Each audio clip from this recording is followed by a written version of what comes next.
listening to the Pharmacy Podcast Network.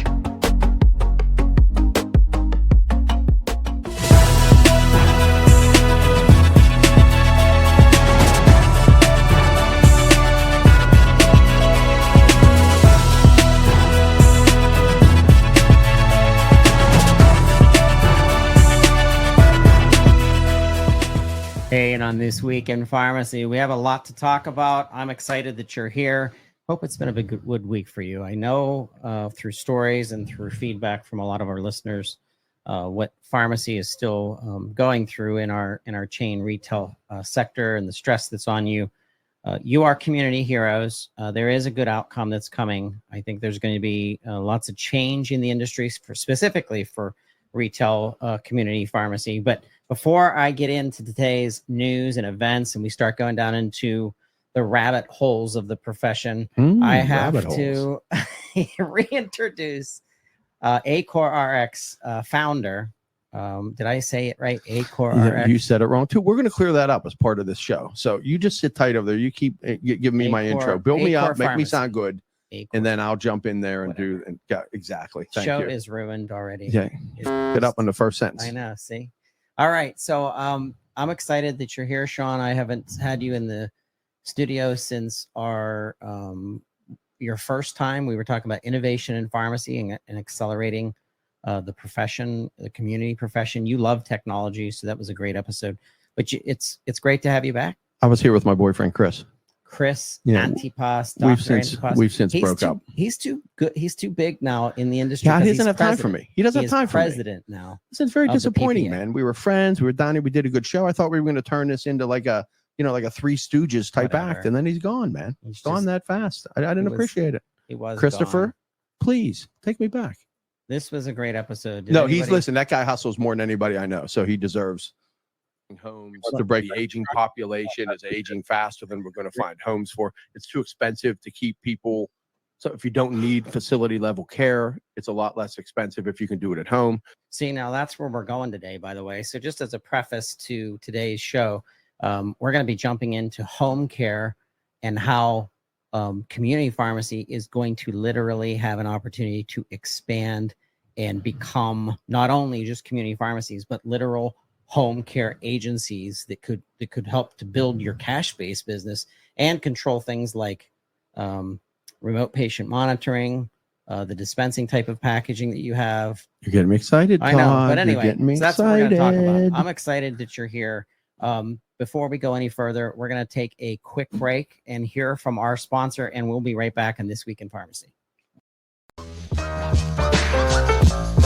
This is Debbie Marcello, host of the Happier at Home PRN podcast. Did you ever consider all of the potential cash revenue that you're giving away? What if you were to learn about services and products that you could keep in-house as opposed to referring your customers out? On my podcast, Happier at Home PRN, learn from the experts who have expanded their services to increase revenue, earn out-of-pocket payments, all while increasing the quality of care in their community. Listen to our past podcasts and join us for future episodes where we focus on growing your pharmacy into a thriving business. And we're not talking about keeping your head above water. We're talking about wealth and the survival of your pharmacy.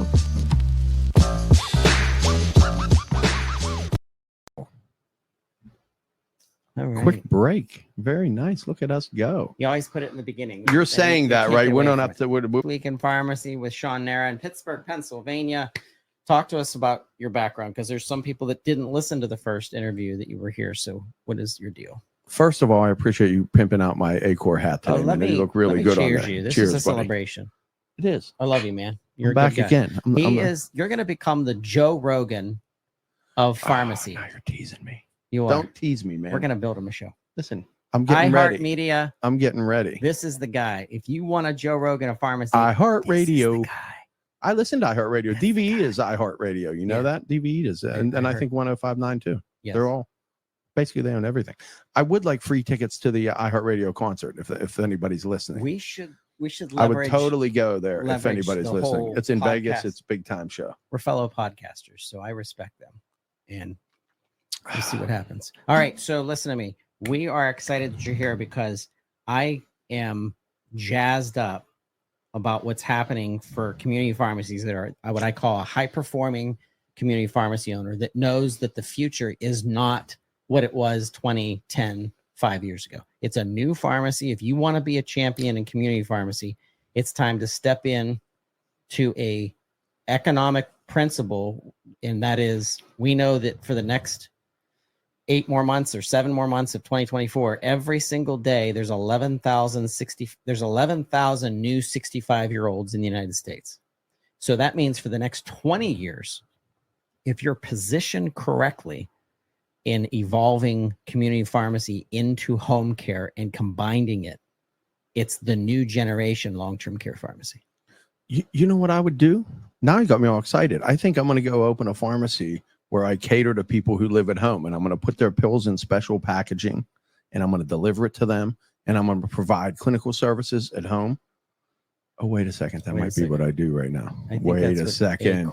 Wait a second. Yeah. So listen, I appreciate the lead in, but really, you actually, the numbers are earth shattering. People are getting old so fast, and the bigger, it's how do they age, right? These people, there's nursing homes in today's world and model, but that's just not the future. It's an unsustainable model. There's too many people getting too old too fast. Would have to build a nursing home every single day for the next, infinite amount of time in order to accommodate the aging of the population. So the solution is keep people at home. It's not necessarily rocket science, but it provides a better level of care for people. They like to stay at home. Nobody wants to be in a nursing home, specifically since COVID. I mean, who really wants to be in a nursing home? And COVID kind of scared the crap out of seniors. Yep. And that was a tough time, for the country, no doubt. But at the end of the day, one thing we learned was, it's a scary proposition to be in a nursing home. People respond better at home. I mean, they just do. I mean, people get better faster.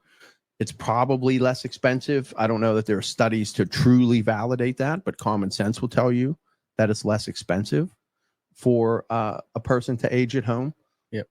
And as time goes on, we're providing more and more solutions that mesh together, right? You have pharmacy, you have traditional home care, you have technologies that can help manage people when a person is not there. Yep.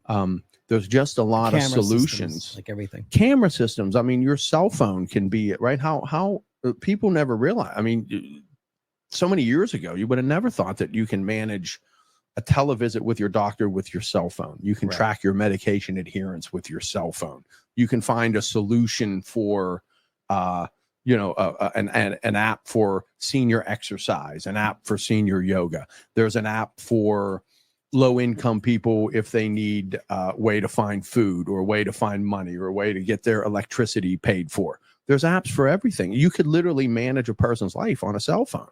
So if you marry all those pieces together, I think, you can build a virtual nursing home, sort of a nursing home without walls. That's the direction that ACOR is heading. We're looking for partners in that space. We're looking for vertical integration in that space. We think that that is the solution in the future. So, we're open to hear from, if people have ideas, well, love to hear them. If people have vertical companies, they're like, hey, we should partner together. We're open for those discussions. There's just any number of opportunities. And let me expound on that word opportunities. When you're in pharmacy and you kind of let off with this, it's a very touch and go business today. Traditional retail pharmacy, I'm not going to say it's not necessarily dead, but you have to reinvent the model. It's not dead. No, it's not. It's not. But if you want to die a slow death, just keep doing the same damn thing you were doing, 10 and 20 years ago, and start getting in to be able to make more money. Like you should be pushed to make more money, because in turn, if you make more money, you're delivering more services that are in demand in your community already. Your community needs these services. Yeah, I mean, again, it just follows sense, right? I mean, if you do the same thing, you're going to get the same thing. That old line, I'm not sure exactly what it is. If you do the same thing over and over again, you're going to get the same thing over and over again. Insanity. The definition of insanity. Yeah. Thank you. So, you have to pivot a little bit. I mean, there is a drastic need. Let's back up a little bit. I think, everybody has heard this saying, but it's kind of true in pharmacy. If you find the problem and then come up with a solution for that problem, you now have a business model. Right. It may or may not be successful. It depends on how accurate your assumption of the problem was. But like, I can tell you a huge problem is for health plans, for Medicare, for the government, the biggest health plan there is, even for the private pay health plans, the problem is a low income senior, in our space, they call them dual eligibles. Mm-hmm. It is hard and expensive to treat those patients. So if you're in the retail pharmacy business now, you have to find a way to capture that population. Mm-hmm. Because I can tell you this, the health plans are struggling managing that population. Todd, you can you can get your pills from Amazon. That's a piece of cake for you. Yep. Anthony on my glam squad over here came with me today. He forgot to get my shine off of my head too. Anthony, we'll have to talk about that. Yeah, geez, man. Yeah, listen, this is like a low-tech organization. I got the high pro glow going on over here. But you should have wore a hat. Yeah, I know. You have mine. Now, what do you want me to say? What do you want me to say? Bring your hat back for the next episode. For the next what? I was just trying to mix it up is what I'm doing. No hat this time. Dog's song. I don't know, except for gin and juice. I don't know much about Snoop Dogg. Sipping on gin and juice. Way back. But anyway, so back to what I was saying. Yeah, you got your mind on your money and your money on your mind. I see, now you're really, look at you going. Now you're really screwing with me. But listen, there's money in this. What you're talking about. The point is solving the problem. That is a huge problem. Treating that dual eligible population. And basically you have to go to that old, the next cliche saying is meet them where they are, right? How do you meet these seniors that are low income, right? They live in senior high rises. They live in cities that may be, or communities that may be a pharmacy desert, right? Pharmacies are closing left and right. The Rite Aids, the independents, from the downside pressure chains, of PBM reimbursement. Yep. The chains are even closing. It's not, they're not immune to the fallout. And the public is going to suffer. And these people have, these communities are now pharmacy deserts. So you have to be willing to deliver. Right. You have to be willing to get into clinical services, CPESN, PPCN. Yes. There's, they have some solutions for the health plan to address and treat these people. And though the health plans struggle, they're starting to realize it, right? That's the CPESN model that they're building, a clinically integrated network. Yep. 3,000 pharmacies across the country, all rowing in the same direction, providing clinical services either in the pharmacy, at people's homes, closing care gaps, vaccinations at home, vaccinations in the community. I mean, there are problems that need solved. And to be a success in pharmacy today, you got to solve those problems. Correct. And the payment czars did not intend for this kind of innovation to take place. They really wanted it to stay in place and be more of a fast food driven model. And I think this is an opportunity to take control of the return of what community pharmacy was doing to their communities 20 and 30 and 40 years ago, because they were a staple of the community and healthcare was better. And I'll even go to say there was less obesity, there was less diabetes, right? Yeah, but that's it. I mean, now you're going down you started the show with going down the rabbit hole. I mean, yeah, the food we eat stinks, man. I mean, who eats that? It's horrible. And listen, I eat it, man. Look at me. I eat it, but that doesn't make it good, right? I mean, there's no natural food anymore. Nobody goes to the market. People used to go to the market every day to get fresh stuff. Yeah. Now everything just comes frozen and probably treated with God knows what, to preserve it. I mean, so there's a lot of issues there, right? There's a lot to unwrap and untangle, but, sticking in the pharmacy, what pharmacy can influence, teaching people how to eat, pharmacies can influence that, there's solutions there. Anything healthcare related, right? You have your friend Debbie in home care, right? Debbie, is that her name? Debbie Marcel. I love. There's a plug for Debbie. See how I threw that in there? I know. I learned a lot from you, buddy. Today's episode's brought to you by Happier at Home. So I learned a lot from you. Happier. See how I did that? I teed it up for you. Perfect. You hit a home run. Cheers to you, Debbie. Here's to Happy at Home, right? Happier at Home. I love what they're doing.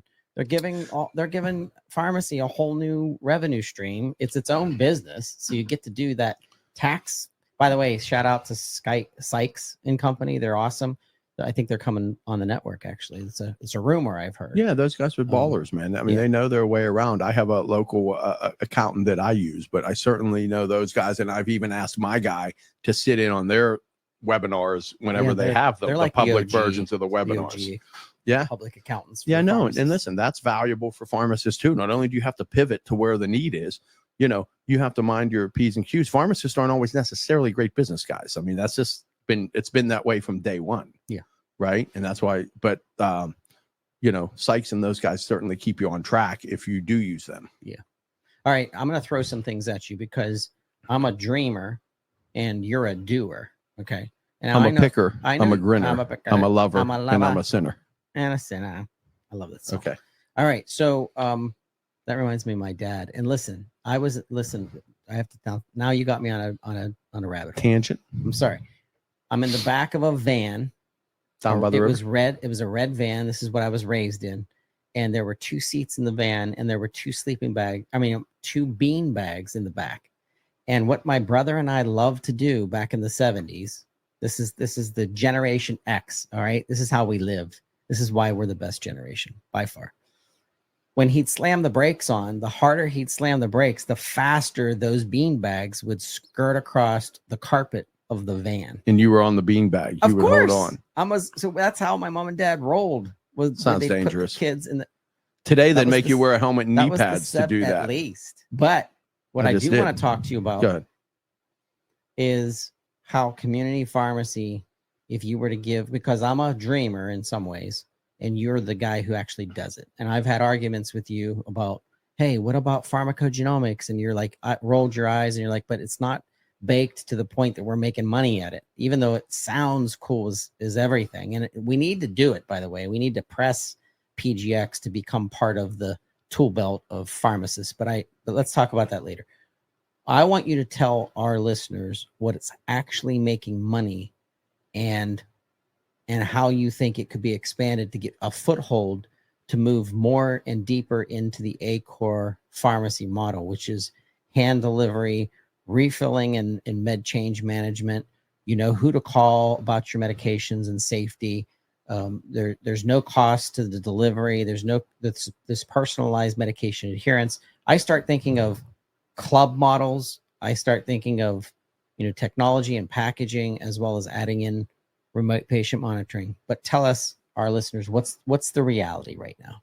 What stage? Well, I think you are absolutely on the right path, but you have to allow the pharmacy industry, maybe even healthcare as a whole, right? It's kind of the proverbial Titanic. So for it to turn takes a long time. And there are icebergs not far ahead of us. That's pretty good, man. I like that. Hey, that sounds. So anyways, so there's icebergs not far ahead of us. Yeah. You got to start turning it now. Mm-hmm. I mean, I don't know that the healthcare system will ever be fixed. It may be too far gone to be fixed. The only way you're going to fix like the healthcare universe in general is to blow it up.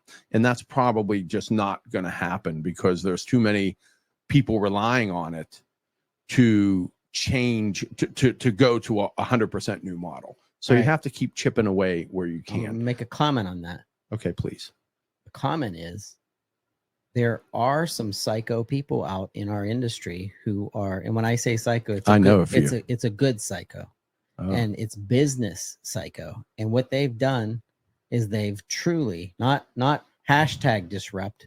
I'm talking about literally disrupted the model by opening up cash-based pharmacies. Oh, you love that, dude. You always go there. I know, but I love it because I love the smack in the face. Kyle's smart as shit, so he knows what he's doing. But and now Brandon's in the case.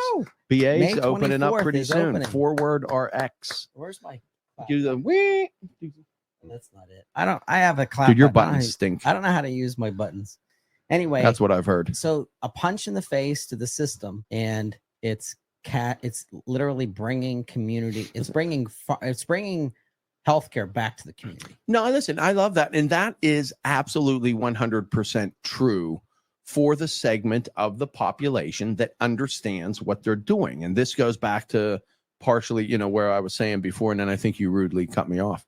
But it goes back to like that population can manage that. You can manage your medications, right? You can go to Amazon. You probably get stuff from Amazon all the time. You can order your meds there if you have to. You can do a blood pressure reading for yourself and punch it into a system if you want. If you want to do a televisit with your doctor, you can just call that right up on your phone. That generation can go to Kyle, can go to Brandon. They know exactly, those people are engaged in their health and they can manage that.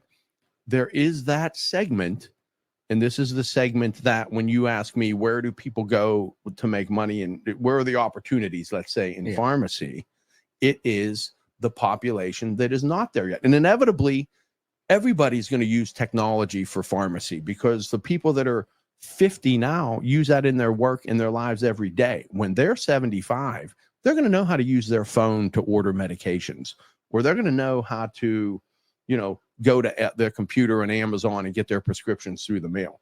But for the next 20 years, the people that are 65 and 70 now, and, that are going to live right longer and longer because this is the world we live in, I don't know specifically what average ages are, but my guess is they're going up because of the technology that we have in healthcare.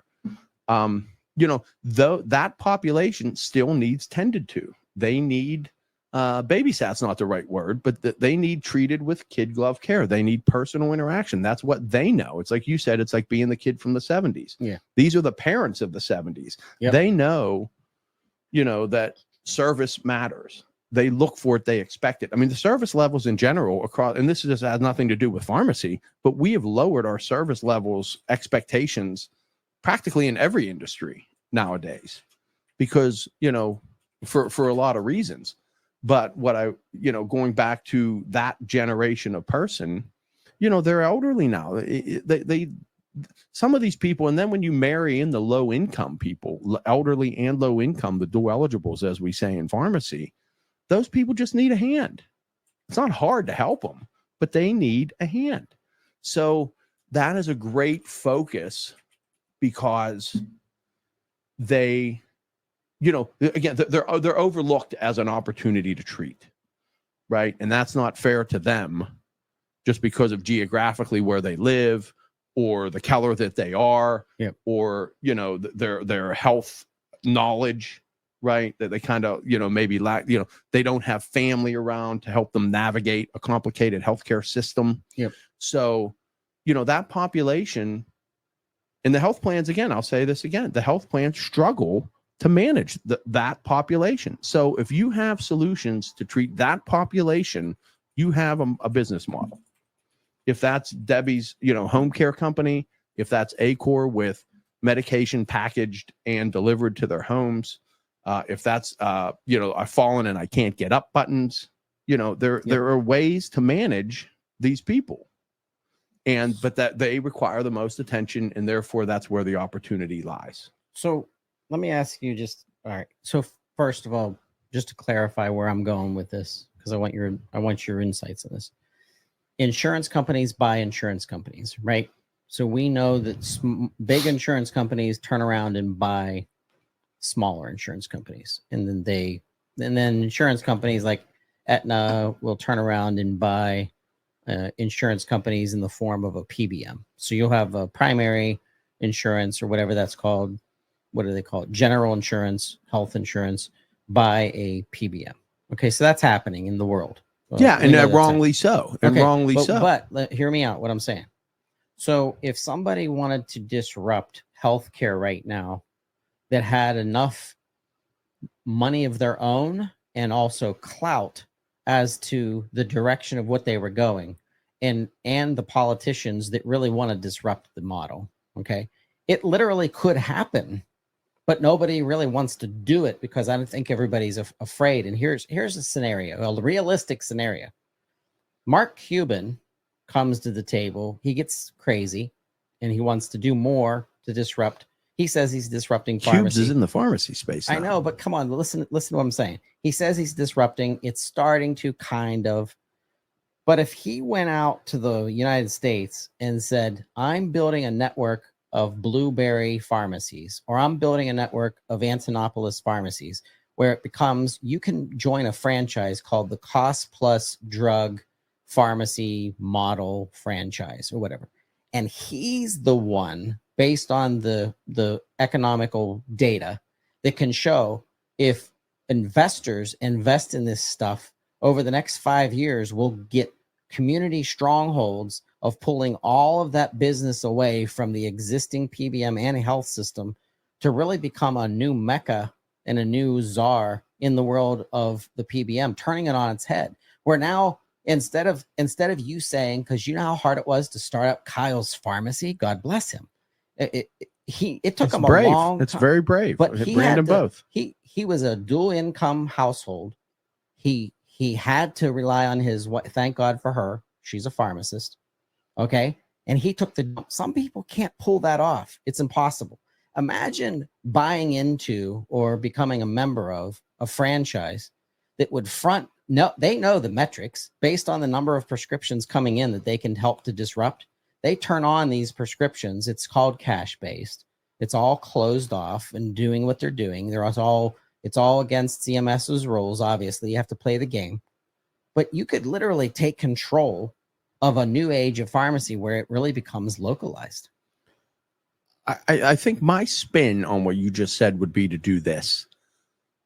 Kyle's model, Brandon's model is more better, because I don't like the cost plus the Mark Cuban's model of the mail order. So let's just take everyday independent pharmacies today. You don't have to 100% be a cost plus only pharmacy, but then Mr. Cuban can send his medications to my pharmacy or community pharmacy, community pharmacy Pittsburgh, and as a wholesaler.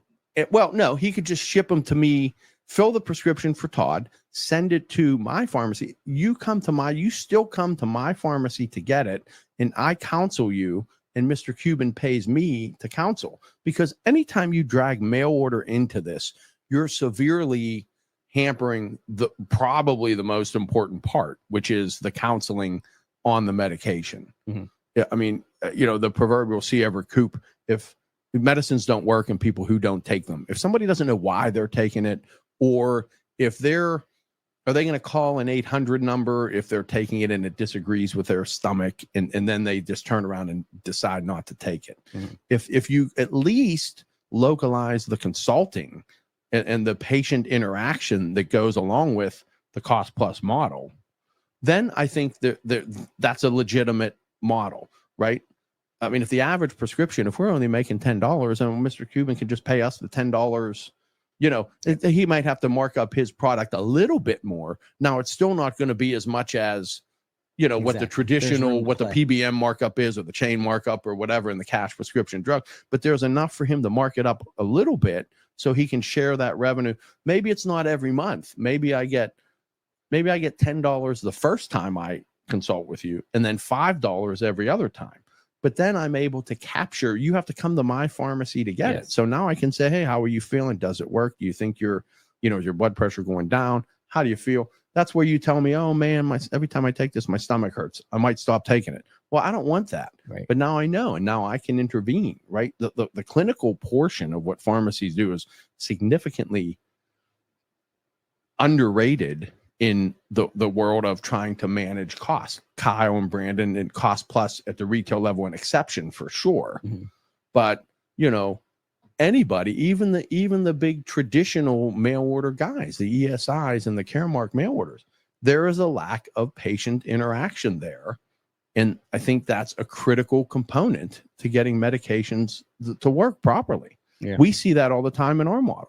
We move, somebody says, oh man, it upsets my stomach. Well, we move it from a nighttime dose to a morning dose. Problem solved. Mm-hmm.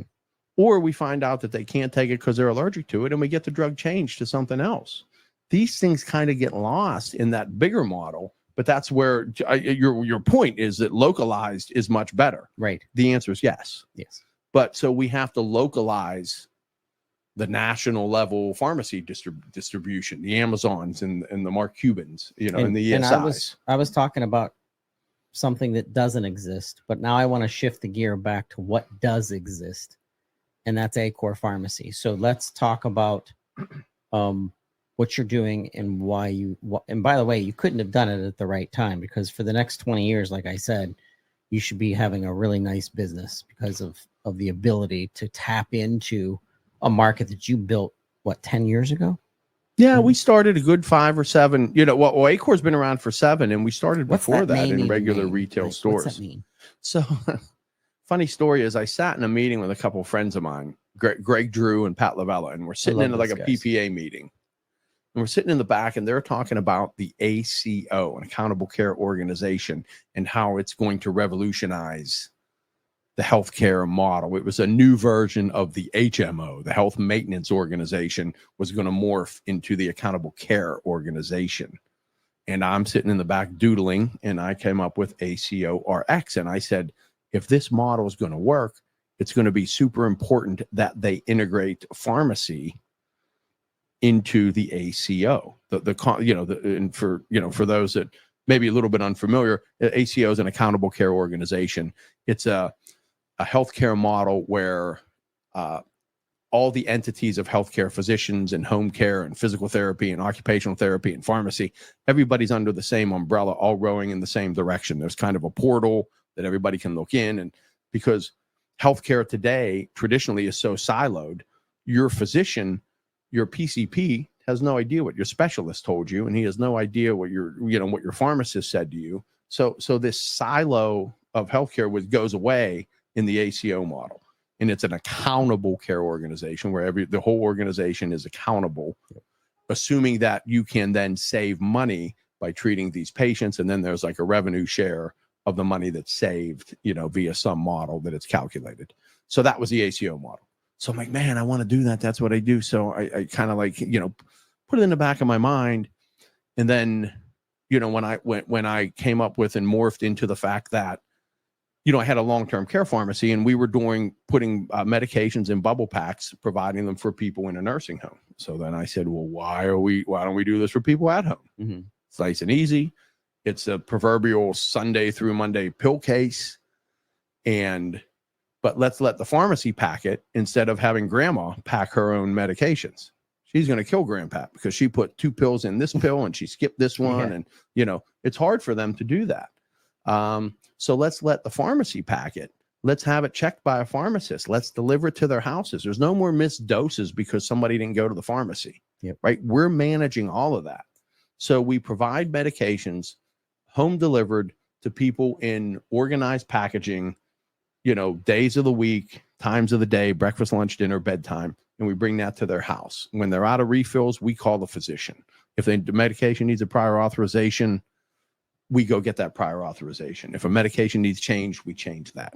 And then we wrap around clinical services where their opportunities exist. Right? We have an asthma program going on. We have a diabetic program going on.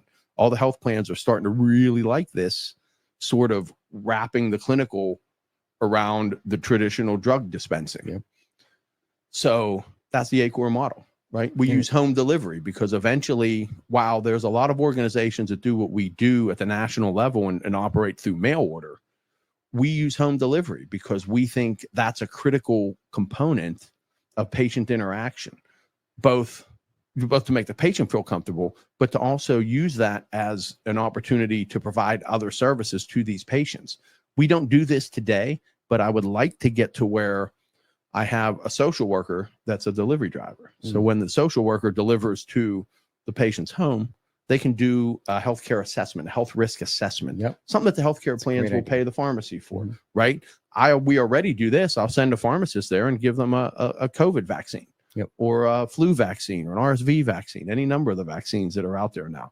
We're helping the health plan solve problems.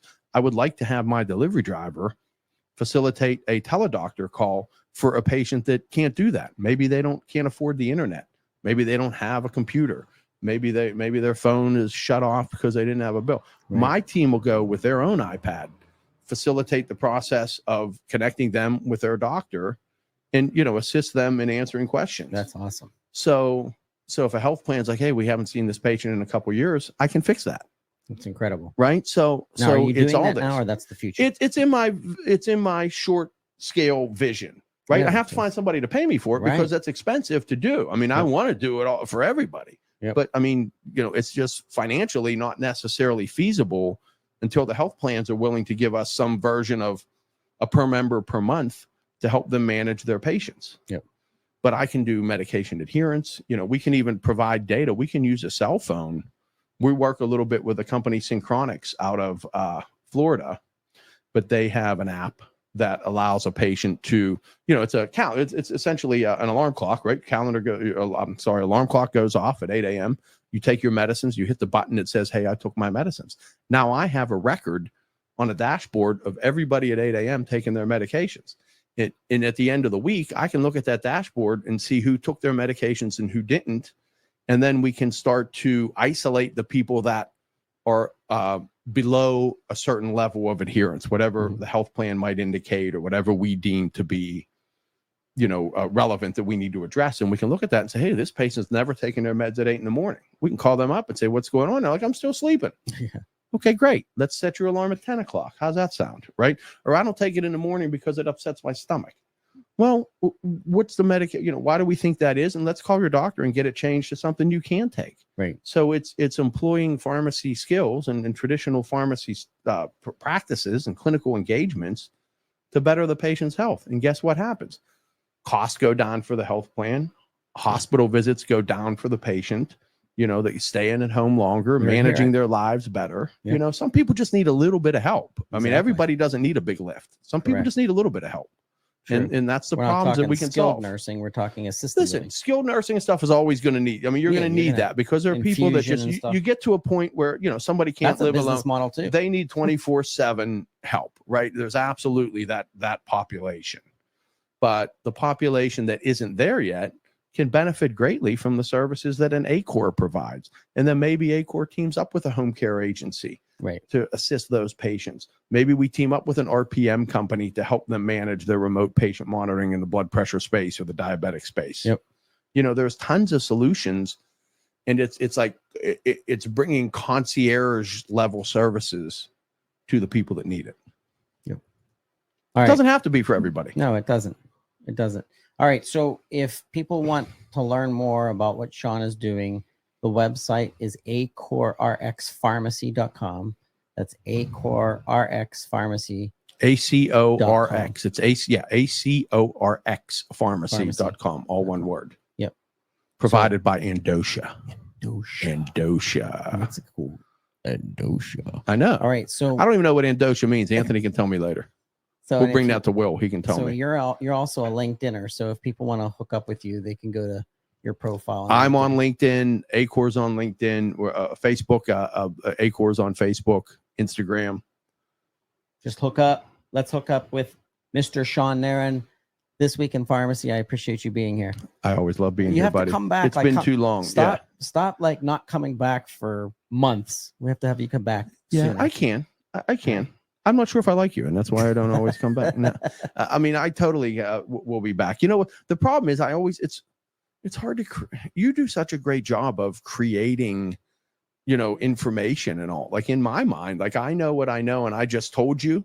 I don't have much more to tell people, man. That's it. I know what I know. Like you go across all spectrums. I got to get a little bit better. I got to widen my reach. You are right. I'd like to talk about horse racing or something. Can we talk about horse racing next time? Horse racing and pharmacy. How do we tap into the veterinarians who are doing the Kentucky Derby? See how you just did that? Money? See how you just did that? Money. I can't do that. We'll do it together. Let's play that game again. All right. RX. Mini marts. Mini marts. Go ahead. Become a mini mart and then franchise the mini mart and make it a nutritionist mini mart and attach that to a community pharmacy. All right, let's try one more time. Pizza place. Pizza is not working. So every time you deliver a pizza, every time you deliver a pizza, put on the top of your box, pizza is not working, and give information by a QR code of what PBMs are actually doing to the healthcare system. If people don't know that story, they should look that up through Todd and Bled is her name, right? Bled Your Tanabe. Friend Bled. Yeah, Yep. she's pretty savvy and really driving the bus on trying to create better working environments for pharmacists in the retail sector. They have a union. And that's really the pharmacy guild. I mean, she's really created a movement. Good for her. I mean, she's a real baller, man. She really is. I'm glad you're down here. I'm glad you came down. It's always nice having a Pittsburgher on the show as well, and I'm proud of what you built. It's so funny. You like it in that up there and that. But I remember when you were managing home care pharmacies. That's when we actually met. Hometown pharmacies. Those were my and I had pharmacy. the Nobletown car wash that failed. And it's but listen, like that's when I met you, and look at where you're at now. In Brownsville. I'm not sure if that's an upgrade from Nobletown or not. The world headquarters of the Pharmacy Podcast Network, yeah, exactly. Brownsville, PA. I want to be in. I want to have a studio down south someday. We will. All right, South Brownsville. For this week. Goodbye. Pharmacy. Look up the Pharmacy Guild. Go to pharmacyguild.org and give a shout out to Bled and Shane and Maurice and team. But thank you for listening to This Week in Pharmacy. We'll talk to you next week. Goodbye, guys.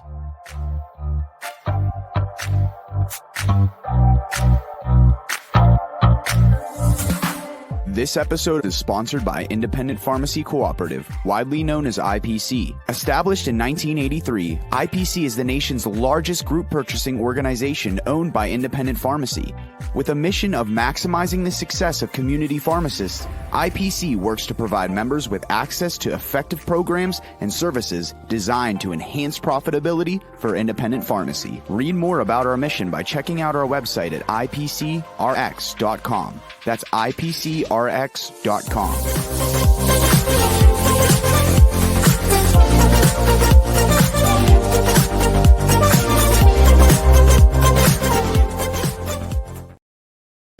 Hey, and on This Week in Pharmacy, tell you what, do you remember if you attended the APHA, if you went to the American Pharmacists Association annual conference down in Orlando, we were so proud to be running their podcast, the APHA podcast, which come out. We're going to actually start increasing those. I think they're going to start coming out maybe twice per month. But right now we have them at once a month. They were talking about leadership. And we just got back from Assembia 2024 out of Las Vegas. And what an amazing, not only organization, they celebrated their 20th year. A shout out to Larry Irene and the Irene family for running such an amazing organization dedicated to our specialty pharmacy. I had an amazing time. I was honored to be part of that as press. But the theme of leadership and what that means for our pharmacy industry is increasingly and ever and more important, I think, today more than ever before, because we're going through a transition of how pharmacists are getting paid, what pharmacists are doing, how they're expected to actually do more. And with that comes leadership. And if we don't have people that are leading the organizations that you're working in, leading pharmacies, and what leadership means, I want to introduce my special guest who's in the studio with me, fellow Pittsburgher from Cochranton, Pennsylvania, Jesse McCullough. I'm so glad to have you here. I am so glad to be here, Todd. Thank you so much for having me. You're very welcome.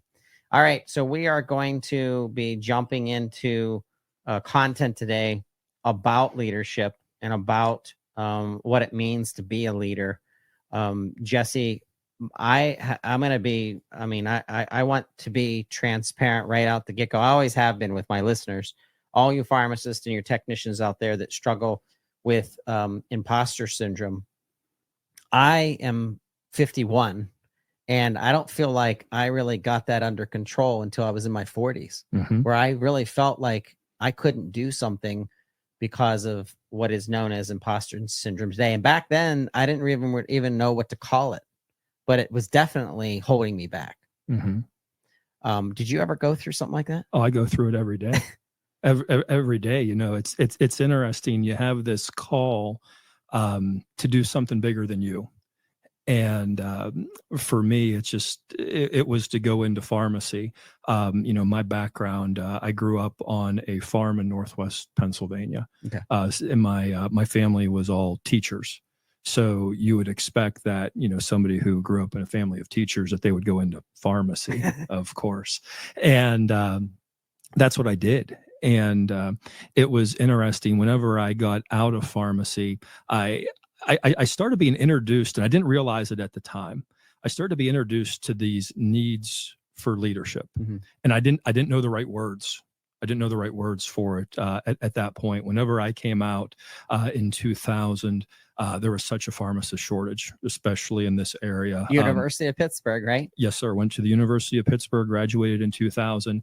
At the time, I had multiple job offers, and it was interesting to see how those offers escalated, and they could be played off of one another in those days. And, at the time, there were new pharmacies open on every street corner, and you could quit your job on one and be working for the competitor across the street the next day. And, I didn't realize it at the time, but leadership was such a big part of that.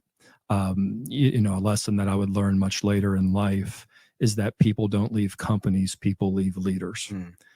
And, so there was something where you got to the point where you sort of trusted the people that you were working for. And sometimes you may not be overly, there may be some things that were, conflict, but there was always the unknown of going somewhere else. And, maybe I'm here. I would go on and have the opportunity to do a number of different things in pharmacy. None of which I expected. When I was at the University of Pittsburgh, they said, "Where do you see yourself in 10 years?" And I said, "Well, I can really see myself coaching Little League baseball, and working at like an independent pharmacy. Sounds like a nice 9 to 6, like that. That was really what my expectation was. And within the next 10 years, we're training thousands of pharmacists to give immunizations. We're doing all these different things that, I never would have expected. When does the immunization start? 2005, you said, right? It started for me in 2005. I remember standing in the store and getting a call from the regional VP saying, "Jess, you need to get some pharmacists trained to give flu shots in Pennsylvania." And I thought, what? What? Like that was, that was part of why I went into pharmacy, was to avoid blood. My, yes. full many pharmacists. Yeah. Full transparency. My mother had brain surgery whenever I was a kid. I had the opportunity to visit her in the hospital, and I realized that healthcare was so important, but like, I didn't have that was not what I was cut from. But I realized that, hey, pharmacy is a way to do this. So I trained, there were 13 of us that trained for immunizations in 2005. In Pennsylvania, we didn't get the regulations in 2005. So we had to do it again in 2006. And that's when we started. And it was interesting that some of those pharmacists that we trained, they just took off. And there were others that just labored. And like I had one pharmacist that gave, 195 flu shots that first year.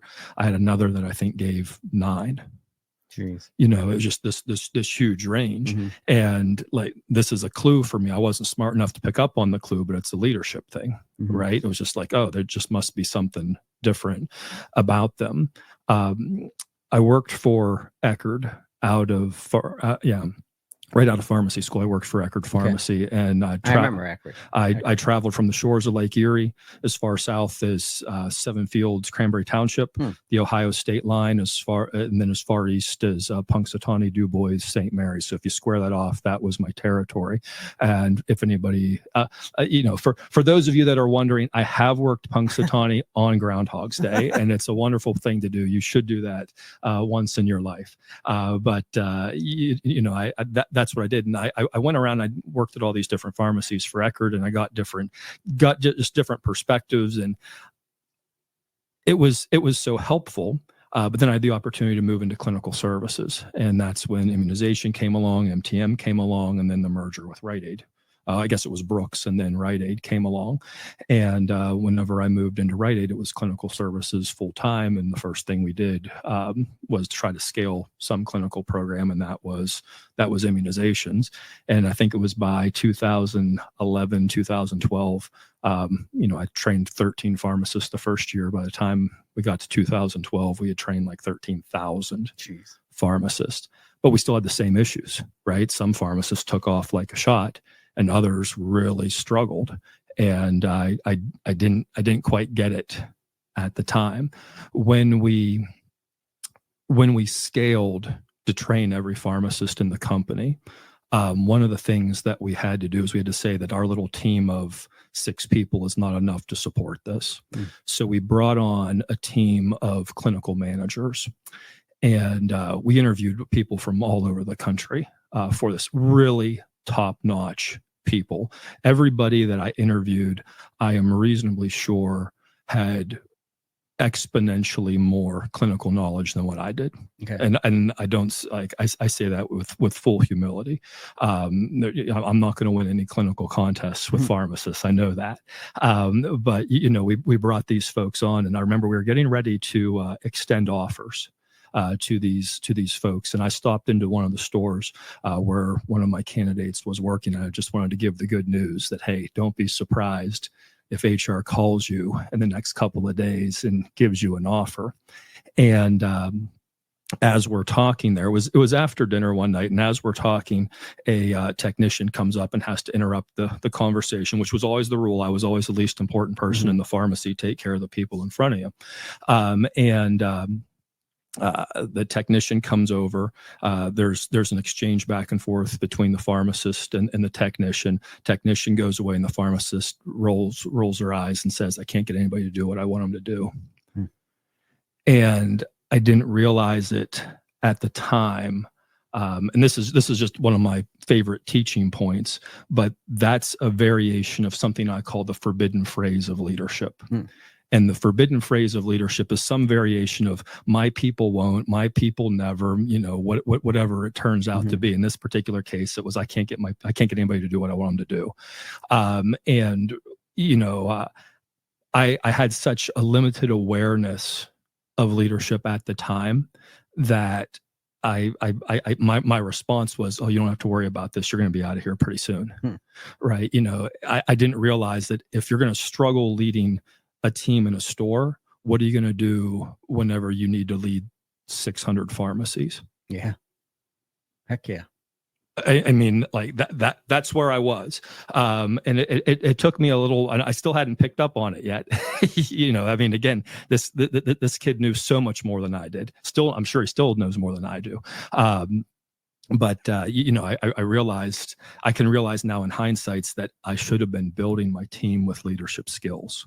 And it took until 2014. I was at a conference in DC, and keynote speaker comes out, and there's about 500 people in the room, and he says, "By show of hands, how many of you work for a company that has core values?" 500 hands in the room, sky high. Then his next question was, "How many of you know what those core values are?" And 500 hands in the room came down. Wow. And I looked around and I was like, whoa, that's interesting.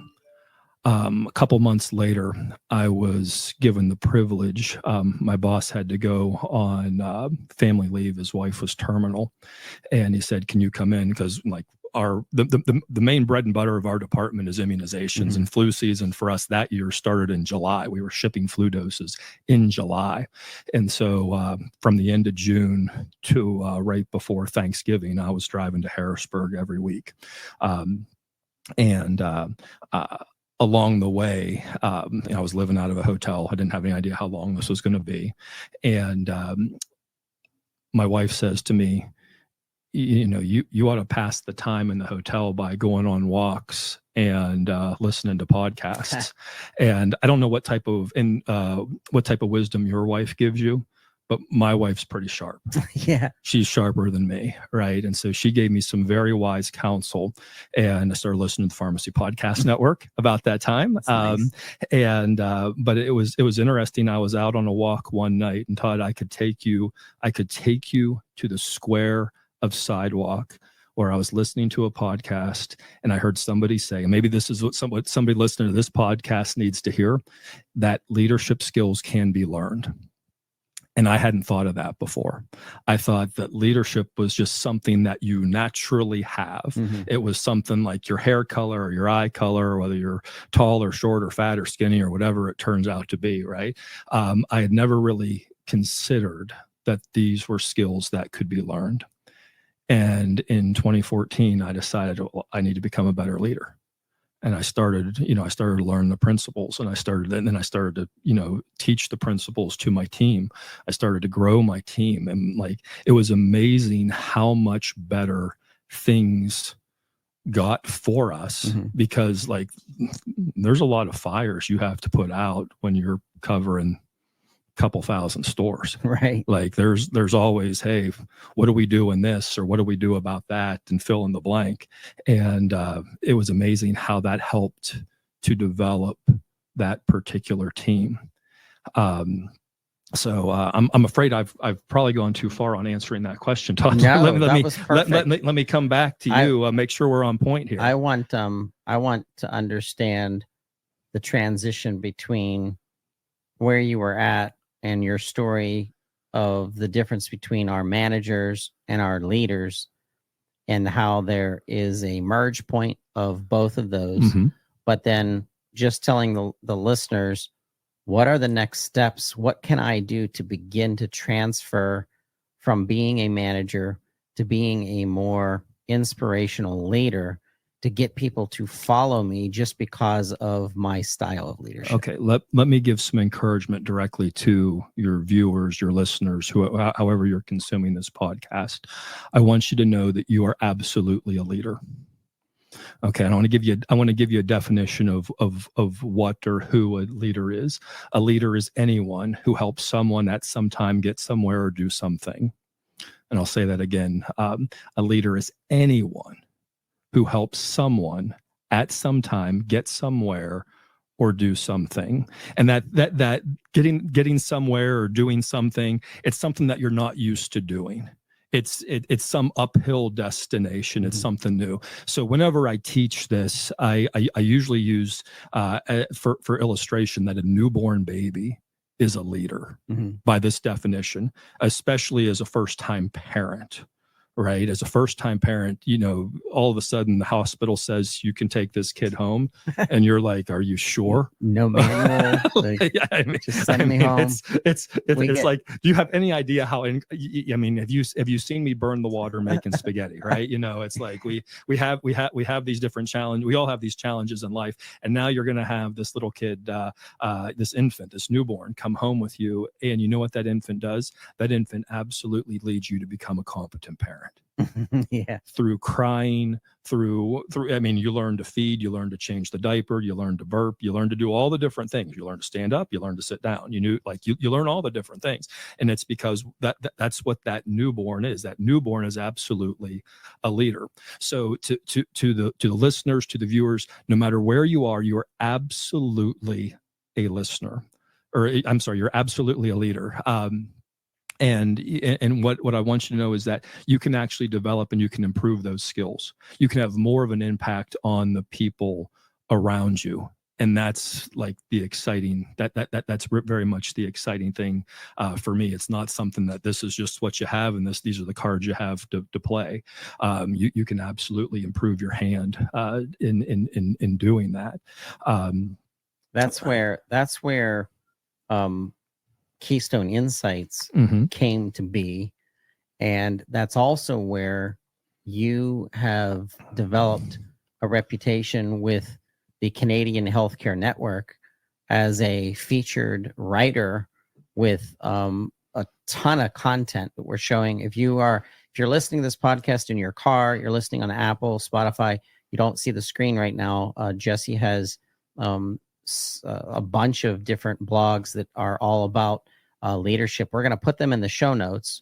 If you are watching us on YouTube, you'll see the amount of content that Jesse's developed through this network. Talk to us about your own leadership of taking yourself from being someone's employee to graduating to Keystone Pharmacy Insights. I wish I had all the potholes worked out of that road, Todd. But one of the things that happened along the way was just as you improve your leadership skills. And you and I don't have to have a very long conversation for me to know the impact that you have as a leader, right? As we were talking beforehand here today, I can absolutely tell, because what you do is you see issues and you say, I need to do something about that. Yeah. That's what leaders do, and it's a fundamental difference between leading and managing. Mm-hmm. I would actually go and let me just preface this, because sometimes I know I can I am reasonably sure I can come across as a little bit harsh towards management, and I don't intend that. Managing is so important. Yep. But it has a fundamentally different objective. One of my mentors uses the phrase that managers maintain, leaders lead. So a manager wants things to go smoothly. A leader wants things to go uphill. Leader wants things to get better, and I've, just over the last several weeks, several months, and this actually became very apparent just, as I've been working and observing a school board, managing is going to be a race to the bottom. Okay. Right. That's what it is. We're probably not going to have the time to get into talking about PBMs today, but we're having you back for sure. But the M part is what? Manager. Yes. Right. And what's that been? It's been an absolute race to where? The bottom. We're going to have to change the new PBMs that are out there. We'll call you guys PBLs. And that'll be pharmacy benefit leaders. Hey, I think you're onto something there, Todd. I think you're absolutely onto something there. But that's what it is. It becomes a race to the bottom. You try to smooth. Like as a manager, you want every day to go smooth. As a leader, you're like, I need this to get better. I need this to improve. I need, that you look and you say, this is where it is. But there's part of me that's discontent that this is where we're at. Do you know, if you asked my crew at the Pharmacy Podcast Network, they would admit that Todd is an amazing leader and he's a horrible manager.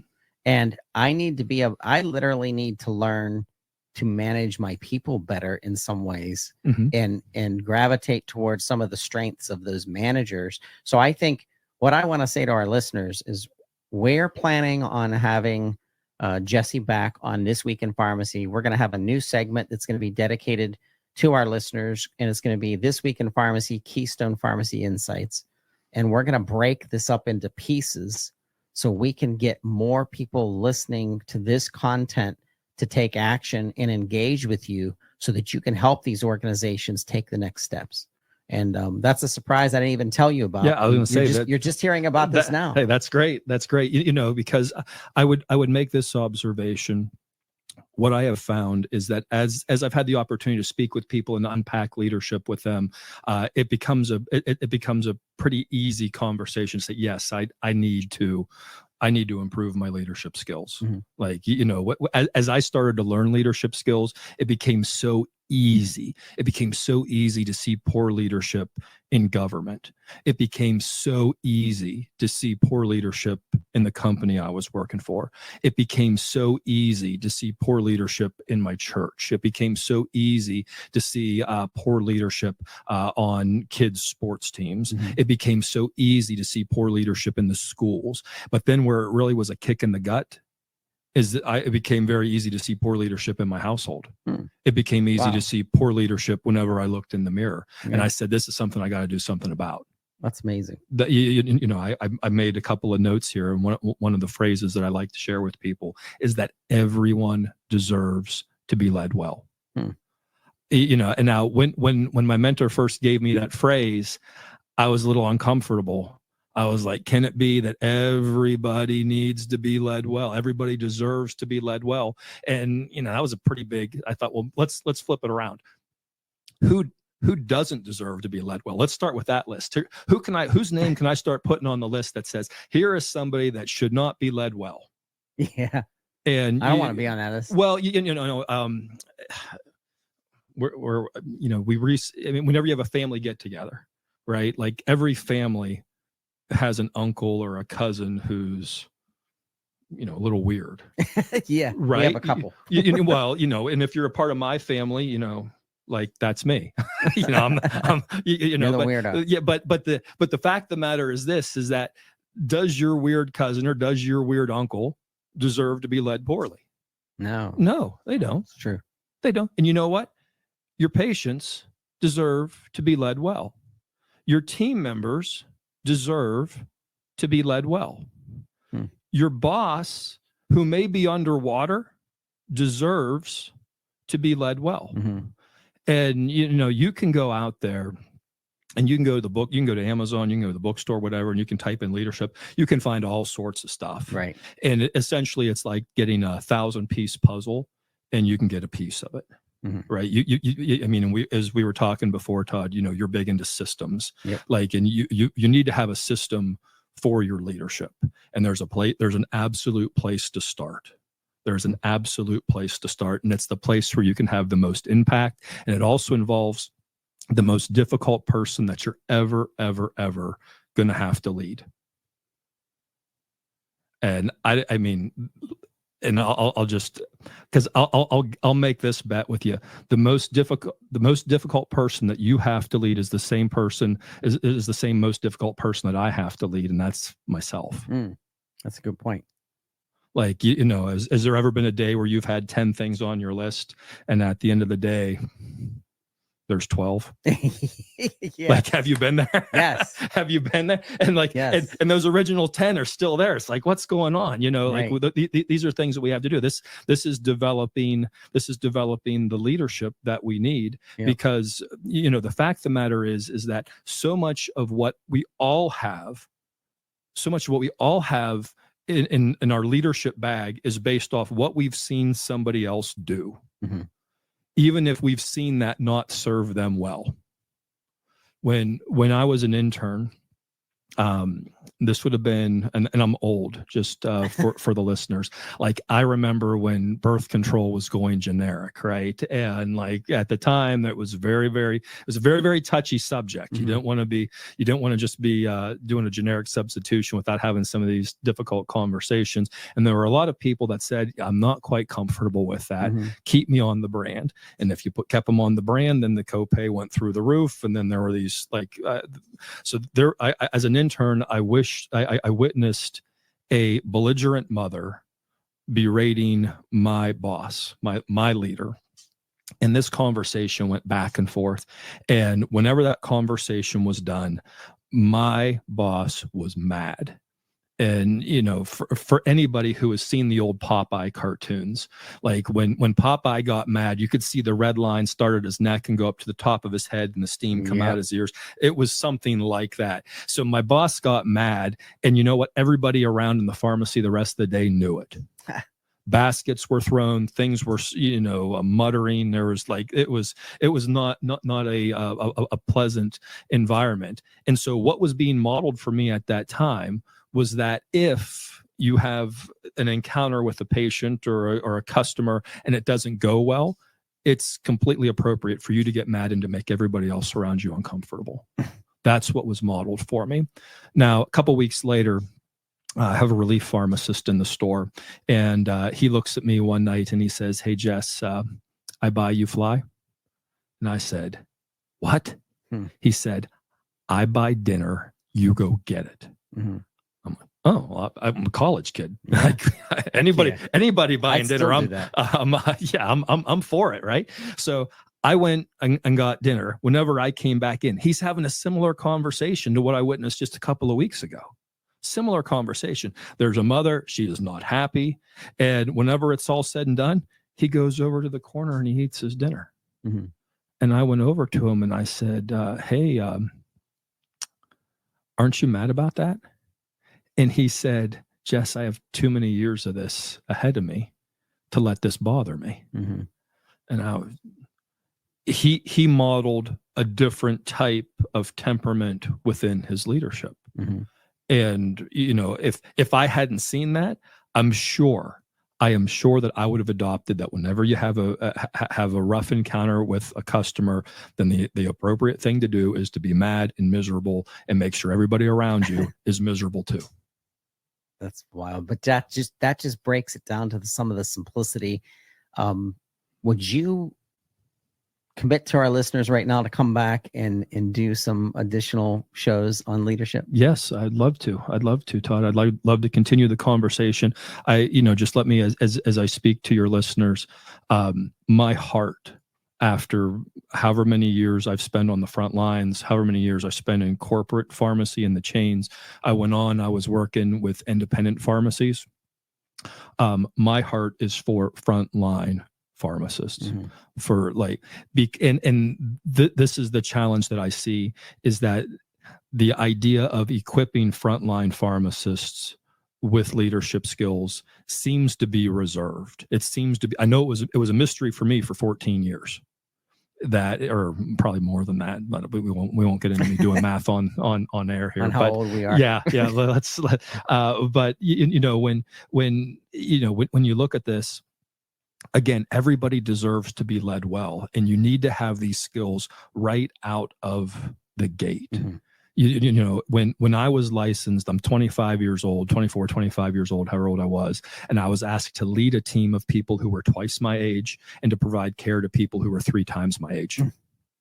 Right. And you know how much equipping I had for that? 0. Could I calculate, renal dosing and some drugs? I could do that. Yeah. Could I lead a 75-year-old? Not very well. That makes sense. And that would be daunting for anybody, especially at 25. Like I said, I didn't feel much of a leader until I was in my 40s. Yeah. Oh, yeah. And so what we have is we have so many pharmacists, and this is my perspective. Hopefully you can tell I'm a little bit passionate about this. But there's so many pharmacists out there who are struggling, and they're struggling unnecessarily because they have not been equipped with these skills. And what happens is I was at a adherence conference in Philadelphia, and there was a booth set up there. I'm wanting to say it was with Outcomes MTM, and or at least that's who they were at the time. And the conversation that I had with their rep, and she said to me, my understanding of burnout is that people don't burn out from solving problems. People burn out from not solving the same problem. Mm-hmm. That makes sense. And, and like, I got to thinking about that, and you have a cube here. I meant to bring a Rubik's Cube with me today, Todd, because I wanted to. Never solved it. Well, that's just it. Just think of a Rubik's Cube. If you had a Rubik's Cube, that was a Rubik's Cube, you could mix. Unsolved. Well, if you mix that whole thing up, you may come across it sometime, and you may play around with it, and you may get one side solved. Right. If you're really good, you might get 2. Right. But you'll play around with it, and eventually, you know what happens? You don't solve the problem, and you burn out. Yep. People don't burn out from solving problems. They burn out from solving the same problems. Now, for anybody that goes on YouTube, you can do like Rubik's speed solve or whatever. Yeah. And there's people that can solve a Rubik's Cube in like 12 seconds or less. And I'm sure it's probably even less than that now. But if you know how to solve a Rubik's Cube, you know how many Rubik's Cubes you can solve? All of them? All of them. Wow. I didn't think of it that way. But that's my take on leadership, is that if we can equip pharmacists with these skills that they so desperately need. Yeah. And there's some of them that are absolute science, right? There are principles that absolutely work every time. There's also part of it which is an art. There's an art and a science to this. And, going back, you can have a box, have a puzzle and 1,000 pieces in the puzzle, and you may have one. Is this a bit of the art, or is this a bit of the science? Yep. Right. And so, that's where I work today. It's to equip pharmacists with leadership skills to help them impact themselves, their teams, their patients, their communities to the best of their ability. That's cool. All right. So if you're listening to This Week in Pharmacy or watching us on YouTube, go to LinkedIn and search for Jesse McCullough. It's McCullough, or search for Pharmacy or Keystone Pharmacy Insights, or go to Google, just put in his name and Pharmacy Insights. It'll come right up. Jesse, I want to thank you for being part of This Week in Pharmacy, driving down from Cochranton, Pennsylvania. Yes, sir. Down to Brownsville, Pennsylvania. How long did that take you to get down here? I think it was 2 hours and 2 minutes. There you go. I appreciate you.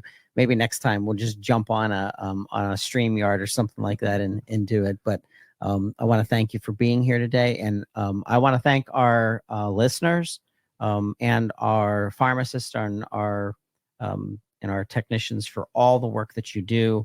We're going to be getting ready for our second part of This Week in Pharmacy.